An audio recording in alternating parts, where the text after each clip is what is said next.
నమస్తే అండి. మన గడ్డిమేట్లో 3 పెట్టలు గుడ్లు పెట్టినియి.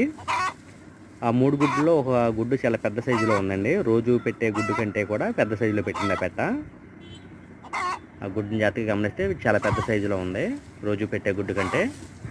మన పెట్టలో ఉన్న పర్ల పెట్ట పెట్టిందండి ఆ గుడ్డు. ఈ పెట్ట పెట్టింది. సాధారణంగా అలాంటి పెట్టలో గుడ్లలో ఏమవుతుందంటే 2 సొనలు ఉంటాయండి అలా పెద్ద సైజు పెట్టినప్పుడు. అలాంటి గుడ్లని చాలామంది ఏమవుతుందంటే పెద్ద గుడ్డు దాంట్లోంచి పెద్ద పిల్ల వస్తది. మంచి జాతి పిల్ల అవుద్దని గుడ్లు పొదిగేస్తా ఉంటారు. దయచేసి అలాంటి గుడ్లు పొదిగేయొద్దండి. అలాంటి గుడ్లు పొదిగేయడం వల్ల అవయవ లోపాలతో పిల్లలు పుడతాయి. ఒక్కోసారి పిల్లలు తయారవ్వవు. ఒక్కోసారి పిల్లలు తయారైనా గానీ అవయవ లోపాలతో పుడతా ఉంటాయి.